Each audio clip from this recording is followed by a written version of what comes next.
tal? Te doy la más cordial bienvenida a nuestra primera cápsula, nuestra primera sesión de lo que son análisis de métodos cuantitativos para la toma de decisiones. Y bueno, pues vamos a ir iniciando propiamente con el desarrollo del material que tenemos para ti en esta ocasión. Bueno, en esta primera cápsula estaremos hablando propiamente de lo que es la introducción a los modelos. Estaremos hablando también de lo que es la clasificación de dichos modelos y abordaremos lo que son los árboles de decisión. Bueno, pues vamos a ir iniciando propiamente con lo que tenemos preparado para esta primera sesión. Y bueno, el objetivo de nuestra primera unidad es que comprendas cuáles son los modelos, su utilidad y obviamente las tipologías que se utilizan asimismo. Es importante que puedas identificar y diferenciar las principales clasificaciones de estos modelos, obviamente, buscando comprender la utilidad en los distintos contextos organizacionales. Bueno, pues vamos a ir iniciando prácticamente con lo que es el modelo. ¿Qué es un modelo? Bueno, pues básicamente un modelo es una representación simplificada de la realidad. Y bueno, el propósito de este modelo se trata o busca propiamente el análisis, la explicación y en un momento dado diseñar diferentes procesos administrativos. Dentro de sus características nos vamos a encontrar con la parte de la abstracción, es decir, que puede abstraer de la realidad diferentes situaciones, la utilidad práctica, el enfoque sistémico y la flexibilidad para poderse adaptar a los diversos contextos. Y bueno, dentro de los modelos vamos a encontrarnos con varios tipos de modelos.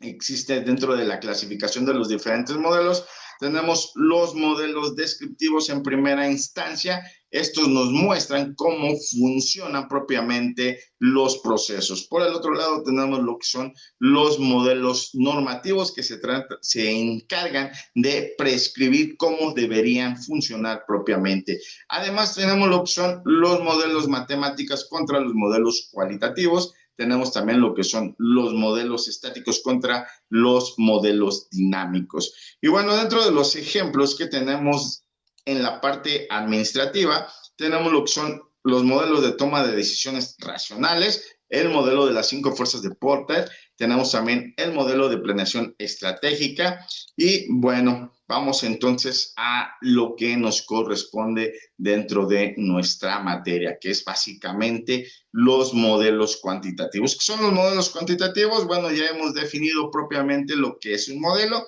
y bueno, bajo esa misma circunstancia, los modelos cuantitativos podríamos expresarlos o decir que son representaciones matemáticas que se encargan de utilizar los datos numéricos para poder describir, explicar y predecir el comportamiento de los fenómenos que vamos a estudiar. Y bueno, pues obviamente estos modelos nos van a permitir tomar decisiones de manera objetiva bajo condiciones complejas o en ocasiones, pues básicamente bajo condiciones que son inciertas. Bueno, ¿cuáles son las características principales entonces de estos modelos? Bueno, pues las características principales es que están basados en el análisis matemático y estadístico. Es muy importante recordar esta parte, ya que a lo largo de la materia estaremos utilizando muchas herramientas propiamente de lo que tiene que ver la estadística. Bueno, además, otra característica es que requieren datos cuantificables. Otra característica es que nos van a permitir evaluar diferentes escenarios o soluciones y, bueno, son aplicables en situaciones estructuradas y repetitivas.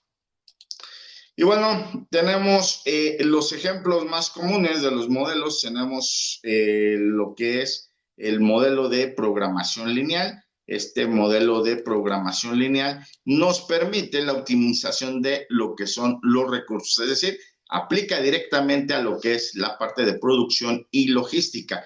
Tenemos el modelo de inventarios que obviamente, como su nombre lo dice, nos permite controlar prácticamente lo que son las existencias de manera eficiente. Tenemos además lo que son los modelos de simulación, los cuales nos permiten realizar una evaluación de los diferentes escenarios sin afectar obviamente la realidad. Y bueno, tenemos el árbol de decisión, que es un análisis de decisiones con diferentes alternativas y que bueno, estaremos desarrollando prácticamente el día de hoy este modelo para que tengas más o menos una idea de cómo funciona. Tenemos también lo que son los modelos de pronósticos, que básicamente nos preparan, nos realizan una predicción acerca de diferentes cuestiones, tales como la demanda, las ventas, los costos, etcétera. Y tenemos finalmente lo que es el análisis de regresión, que nos permite establecer las relaciones causa-efecto entre, perdón, entre las diferentes variables. Y bueno, vamos ahora con la parte de la clasificación de los modelos. La clasificación de los modelos va a variar dependiendo en primera instancia de su propósito. Tenemos el primer modelo, que es básicamente el modelo descriptivo. Este modelo como tal no representa lo que es decir, nos va a explicar propiamente qué es el fenómeno, cómo está ocurriendo y por qué está ocurriendo. Tenemos el modelo normativo, que nos indica cómo debería ser la situación, es decir, prescriben propiamente acciones o decisiones. Y tenemos el otro tipo de modelo, según su propósito también, que es el modelo predictivo, que nos permite, como ya lo habíamos mencionado anteriormente, anticipar escenarios futuros basados prácticamente en lo que son los datos actuales. Bueno, también tenemos dentro de la clasificación lo que son los modelos según su naturaleza, los cuales pueden ser, por un lado, cualitativos, los cuales están basados prácticamente en lo que son juicios, opiniones o narrativas, que son útiles en contextos complejos o poco estructurados. Y por el otro lado, tenemos los modelos de los que estaremos propiamente hablando y desarrollando en esta materia, que son los modelos cuantitativos, los cuales están enfocados en la utilización de números y fórmulas matemáticas y que nos permiten realizar análisis estructurados. Y finalmente, dentro de la clasificación tenemos lo que son los modelos estáticos, los cuales analizan una situación en un momento determinado. Los dinámicos, que se encargan de considerar los cambios en el tiempo y sus efectos. Los determinísticos, que no contemplan incertidumbre, y resultados conocidos. Y finalmente, los probabilísticos, que integran variables aleatorias o variables inciertas. Y bueno, pues básicamente esto es la conclusión de lo que es la introducción a la parte de los modelos dentro de esta primera unidad. Y bueno, lo que sigue pues es ya hablar directamente de lo que es el árbol de decisiones. Un árbol de decisiones, en primera instancia, pues nos va a presentar o nos dice básicamente qué decisiones vamos a ir tomando en el transcurso de nuestras decisiones, valga la redundancia.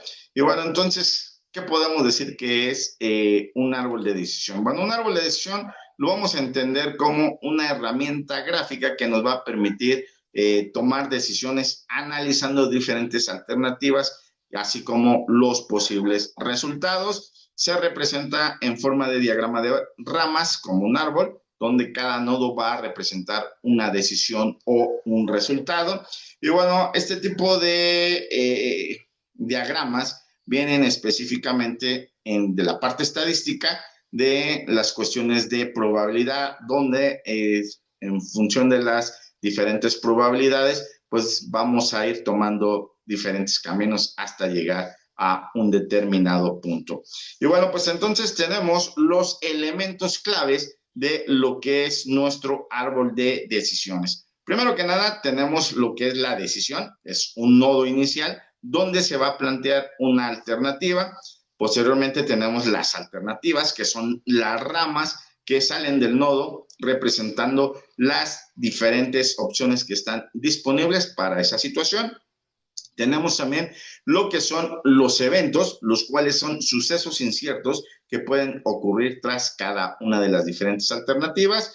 Y bueno, tenemos además lo que son las probabilidades, las cuales se van a asignar a eventos según su posibilidad de ocurrencia. Y finalmente tenemos lo que es el valor esperado, que se calcula para evaluar la conveniencia a cada una de estas alternativas. Y bueno, pues para ir entendiendo prácticamente este árbol, vamos con un ejemplo, y en este ejemplo práctico tenemos una situación en la cual una empresa considera lanzar un producto nuevo o bien mantener su línea actual de, pues, en la que está trabajando, ¿verdad?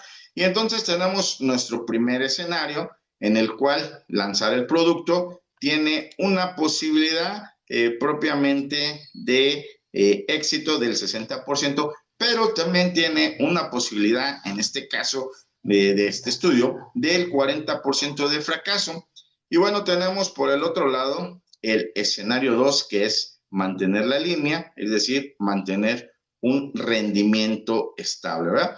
Entonces, bajo esta situación, cada rama va a tener un resultado económico y al calcular el valor esperado se va a elegir la opción más conveniente. ¿Cómo se desarrolla este árbol? Bueno, lo tenemos aquí directamente como una imagen y podríamos poner directamente lo que sería nuestra primera decisión, nuestro primer cuadro que nos indica propiamente qué es lo que vamos a realizar. Es la primera decisión que vamos a tener, ¿verdad? Uno sería lanzar el producto y de ahí ya estaremos viendo las diferentes situaciones. Y dos es mantener la línea, es decir, que no haya ningún cambio en la producción, en lo que estamos realizando hoy en día. Y bueno, mantener la línea nos dice que nos estaríamos quedando con una ganancia que ya está estudiada, en la cual tendríamos, diríamos, al final del ciclo, 200,000 pesos o 200,000 millones o lo que sea la cantidad escrita aquí, ¿verdad? Pero al final de cuentas, pues tendremos esa ganancia que de alguna manera ya está establecida y de alguna manera también está garantizada. Ahora bien, si lanzamos un producto, lo que podríamos tener dentro de esa decisión al lanzar este producto, tenemos dos opciones. Una, la opción de éxito, el cual tiene un 60% de probabilidad, dado que si esta situación, este producto tiene éxito, tendríamos entonces al final del día una ganancia de 300,000 pesos, es decir, 100,000 pesos más que si nos quedamos como estábamos al principio, ¿verdad? Pero, ¿qué sucede por el otro lado si al lanzar el producto fracasamos? Bueno, entonces tendríamos una pérdida de 100,000 pesos, lo que representaría al final del día, pues una pérdida neta de 100,000 pesos para nuestra estabilidad. Y bueno, pues aquí entonces vienen propiamente las cuestiones de decidir en un momento dado si se va a lanzar el producto o no, ¿verdad? Es decir, si estamos bajo este esquema, si estamos dispuestos o si tenemos la capacidad para en un momento dado afrontar ese fracaso. Si estamos en esa posibilidad de afrontar el fracaso, bueno, pues claro que tendríamos, no buscamos el fracaso, por supuesto, buscamos la posibilidad de éxito, pero está en riesgo propiamente esa parte del fracaso, ¿verdad? Entonces, al construir un árbol de decisión, básicamente nos encargamos de mapear visualmente una decisión compleja para tomarla con mayor claridad y con mayor lógica, ¿verdad? Y bueno, vamos a ver entonces cuáles serían los pasos para construir este árbol, que bueno, ya hemos visto que se materializa de manera sencilla, pero bueno, hay que entender cómo se va construyendo el paso a paso de este árbol.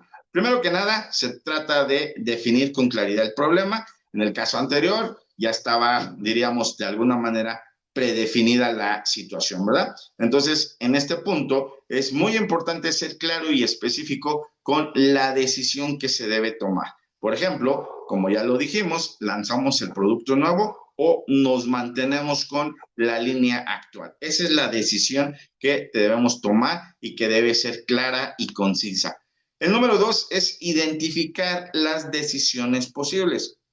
Se crea un nodo de decisión, que son los cuadros básicamente, de los cuales van a salir las ramas, que son las alternativas disponibles. Y bueno, para cada alternativa se deben identificar los posibles eventos o los resultados. Estos son los nodos de incertidumbre, que básicamente son todos los círculos, ¿verdad? Y cada rama va a representar un posible escenario de que suceda una u otra situación. Bueno, y viene lo importante, asignar las probabilidades. ¿En función de qué estaríamos asignando las probabilidades? Bueno, en función más o menos de un estudio previo que hemos realizado, en función de los datos propiamente que tenemos. A partir de ahí podemos estimar los posibles resultados. Como en el caso anterior, teníamos una probabilidad del 60% de éxito y un 40% de fracaso. Esto seguramente en base a una serie de números que ya teníamos por ahí preestablecidos. Y bueno, la probabilidad, muy importante, debe sumar 1 en cada nodo de incertidumbre. En este caso, el 60-40 pues nos da 100 y eso básicamente es la unidad. Lo mismo que tendríamos que ver si se van abriendo nuevos nodos. Y bueno, esos nodos deben representar porcentajes que al final, dentro de la rama o dentro del nodo más bien, nos dé la probabilidad de lo que es la unidad. Y bueno, finalmente, estimar valores que pueden ser monetarios o estratégicos de cada resultado. Por ejemplo, en el caso de éxito, teníamos ahí del producto la ganancia de los 300,000 pesos, que significa básicamente un incremento de 100,000 pesos, ¿verdad? Y en el caso de fracaso del producto teníamos una pérdida de 100,000 pesos que pegaba directamente sobre la cuestión que teníamos o sobre la producción que teníamos ya establecida, ¿verdad? Entonces, que tendríamos que resolver en ese punto si podemos afrontar esa pérdida. Obviamente lo que buscamos siempre va a ser la parte de las ganancias, pero bueno, está latente también la parte en la cual va a haber un fracaso, ¿verdad? Y bueno, finalmente calcular el valor esperado de cada una de las alternativas. Se va multiplicando el valor de cada resultado por su probabilidad y se suman. Por ejemplo, tendríamos que el 6% multiplicado por los 300,000 más el 4% multiplicado por los menos los 100,000 nos daría un resultado final que más o menos estaríamos hablando de lo que serían los 200,000 pesos, ¿no? Que se tendrían al final, menos los 100,000 pesos finalmente de la pérdida. Entonces, al final, pues, ¿cuánto tendríamos los 100,000 pesos netos de nuestro problema original que teníamos, ¿verdad? Y hay que elegir entonces la alternativa con el mayor valor esperado.